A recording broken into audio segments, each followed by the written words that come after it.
How do you turn an impenetrable grammar chart like this into something like this? Or this into this? A story that you could tell, fluidly using the conjugations in context. Now, it's a skill that we all have to learn, and it's easier than you might think. This is going to be a very useful pedagogical language learning technique, a way to create your own comprehensible output and therefore input. A way to master even the hardest parts of grammar, no matter what language you're learning, ancient or modern. I'm Luke, and this is polýMATHY. So when we learn a language, this is actually a problem we encounter all the time, but we might not recognize it. And that's, we might understand the rule that we're being taught, but we haven't acquired it. Now, here is an excellent example of a really nice book that teaches grammar. This is Juan Coder's grammar, and it has examples. And on page 41, we have the example of the comparative, and he gives the example of altus, meaning tall or high, becomes altiōr, masculine and feminine, and altius for the neuter. He explains all that, how the declension works, and then has examples on the other page. And that is great and dandy, except that 2 or 3, even 5 examples is never really going to be enough. Which brings us to Fluent Forever Again by Gabriel Weiner, who talks about the absolute necessity of making your own examples and your own stories. Don't be satisfied with those 2 or 3 examples that you really have it. Make your own. Let's take a concrete example, and I do mean concrete. There are nearly 5,000 tons of poured concrete in the Pantheon's dome, one of my very favorite sites to visit in Rome. And in all, the structure is 142 feet tall. Now, how does that compare with the Colosseum, not too far away? Utrum Pantheum an Colosseum aedificium altius est. Colosseum altius est quam Pantheum. Now, in this example, we use the neuter singular, because aedificium and the names of these 2 structures, those are all neuter in grammatical gender. Now, if you're just learning Latin, or if you remember back when you were a beginner, you may have found it peculiar to see a neuter form that ends in us, since you had probably already associated that kind of ending with the masculine singular up to this point. Of course, the real language is a little bit more sophisticated than that. But that's what's so great about doing this exercise, putting grammar into practice, into short little stories, into things that make sense to you personally. Because if you find a form confusing, well, you have 2 options. The first is you can just let it slide, and you can wait to get enough comprehensible input until it sticks. But you may find days, weeks, or months later, the form you thought you knew is still confusing. Well, then it's time to zero in on that weakness and make it a strength. Here are all the ways to say taller in Latin. And whoa, there's a lot of them, right? If you're not used to these kinds of paradigms, if you're not used to the way that nouns and adjectives are declined in Latin, then this might be pretty startling. This might be your weak point. So what do? Let's come up with more examples until we truly internalize these forms, at least start to. Ecce frutex, ecce arbor. Utrum frutex an arbor altior est. Arbor altior est qua frutex. Mons altior est qua arbor. Now that covers the singulars and the nominative, but how about the plurals? Utrum aedificia Romana an Graeca altiora sunt. Multa aedificia Romana altiora sunt qua aedificia Graeca. We might also try to put the singulars and plurals together in order to habituate ourselves to how the endings change. Parthenon aedificio altius est quam templum vestae, quae Romae situnt, sed Pantheum et Colosseum altiora sunt qua illa. Soracte mons altior est qua mons Palatinus, sed Apennini montes altiores qua soracte sunt. Now, all of those are on theme, but they're not yet a very interesting story. Stories are such a great way to get the comprehensible input we need to acquire a language. And one of the best ways I know to do that is through this video sponsor, LingoPie. LingoPie gives you access to a huge library of movies, TV shows, and other content in Italian, Spanish, French, Portuguese, German, Japanese, Korean, Chinese, Polish, Russian, Dutch, Turkish, and now introducing modern Greek. Over on polýMATHY Plus, I showed you how I'm using LingoPie to learn modern Greek. It's so exciting that LingoPie has modern Greek now, since that's a language I really want to learn, and getting that kind of input is one of the best ways you can acquire a language without actually going to the country. With LingoPie, I find a show I want to watch, including TV and movies available on Netflix and Disney Plus, and I can have the original language subtitles with or without English subtitles, and every time there's a vocabulary word I don't know, I can add it to my flashcards to practice with later via the integrated spaced repetition system on the site.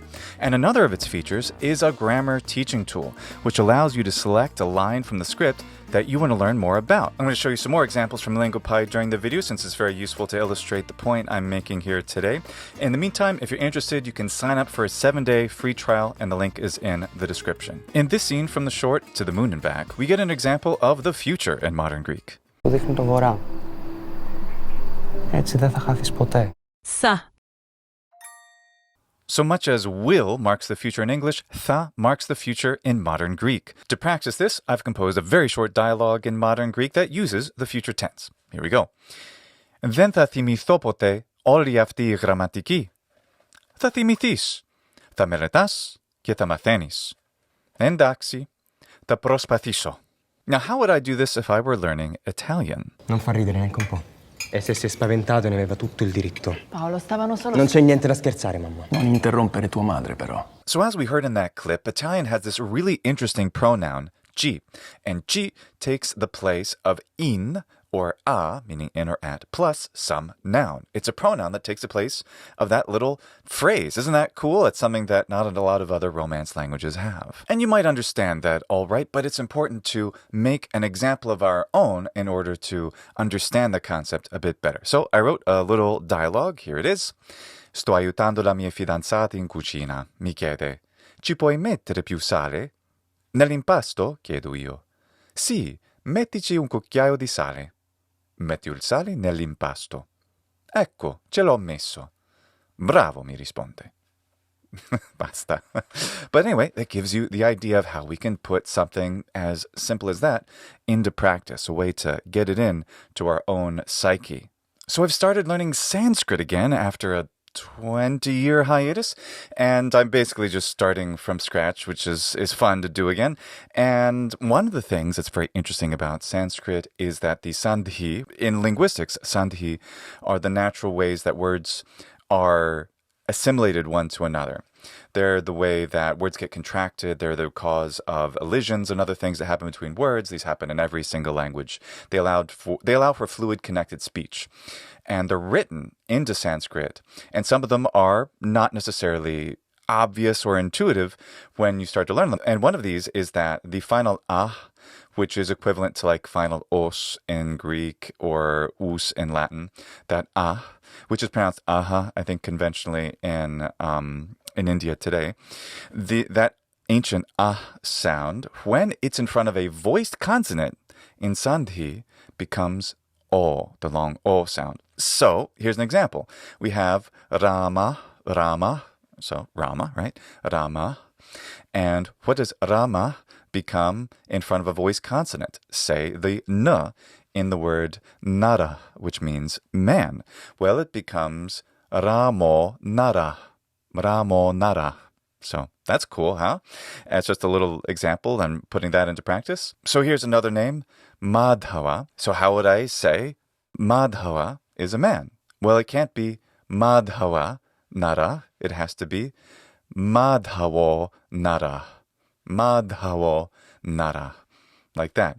And say if there were a man by the name of Lukya, to say that Lukya is a man would be Lukyo nara. Like that. So while my understanding of Sanskrit is so elementary at this point that I can't do something more complex than the most basic of sentences, this is very helpful. I've learned this difficult concept. I've made the point of making an exercise and doing it publicly as well, which can help, though that's not necessarily required when you're trying to do this for yourself. And that way, the rule becomes further ingrained in my internal grammar. It becomes something that's easier for me to understand and then to recognize when I read it or hear it. I recently rewatched one of my favorite all-time shows, Andor, and something interesting is that Diego Luna, who plays Andor, he does his own dubbing in the Latin American Spanish version of the show. So let me show you a scene from that and something we can learn from it. Cuando se termine, ponte las botas y ven a trabajar. Eres un desastre. Sabía que podía contar contigo. No te voy a prestar dinero. Eso también lo sabía. What I found so striking here is that contar takes the preposition con, contar contigo. That's different than it is, say, in Italian, which I know much better, where it's contare su di te. In Spanish, it's contar contigo. Well, having seen that, I want to practice it. So I made a little dialogue for this idiomatic expression. Let's imagine another scene with Andor and Brasho. Brasho, ¿puedo contar contigo? Puedes siempre contar conmigo, mi amigo, como yo cuento contigo. ¿Podemos contar con Vix? Sí, creo que podemos contar con ella. Pero no cuentes con Tim. Vale, no contaré con él. For me, though, one of the most useful things I've been able to do with this technique is to improve my automaticity in ancient Greek. For example, take the potentially very confusing verb ditami, which simply means I put. I found that the forms in the aorist middle and the aorist passive can look real similar, such as intuitively understanding the difference between etemen and eteten. They sound pretty similar, they look kind of similar, but in practice they get used very differently. So I've come up with a couple idiomatic expressions, or rather I've found a useful idiomatic expression, one for the middle, and that specifically is gnolmen testai, which means to give or declare one's opinion. For example, gnolmen ditemai, I declare my opinion that, whatever. And in the aorist, it's gnolmen etemen, I declared my opinion. Gnolmen etemen ege non ton grapea, u kalos eg no genai, ta pragmatat historica. So there's that, and I could do it in the second person singular as well, aorist middle. Hota no pile gnolmen etu, ton homeron u depopote bebio genai, et haumasa. So there's that. So I have a couple examples that I've done in the aorist middle, but what about the aorist passive? There's the expression tetenai, and then some kind of occupation, to have been appointed a geryux or a didaskalos or whatever, to be appointed, to have been appointed someone. And here are a couple argonautical examples. O mopse, potetetes kubernetes. Prodioineton eteten kubernetes. Sude? Protorioneton kubernetes eteten. Hodepeleus? Kehopeleos protorioneton kubernetes etete. So I went through the whole aorist passive as well as middle, the participles and the infinitives too, in order to help deconflict all those forms for myself, and I found it extremely helpful. Now here I just put a sample. I did all of them over on Patreon. In fact, I found this whole idea so helpful, this exercise of taking grammar and turning it into dialogues and stories and other things like that, especially to deconflict things, that I've started a whole series over on Patreon for both Latin and Ancient Greek. I want to improve my automaticity and fluency in both languages. Now it's your turn. Whatever language you're studying, practice a little bit. Write in the comments below. Thanks again to LinguaPie for sponsoring this video and to every one of my Patreon supporters. Valete e roste.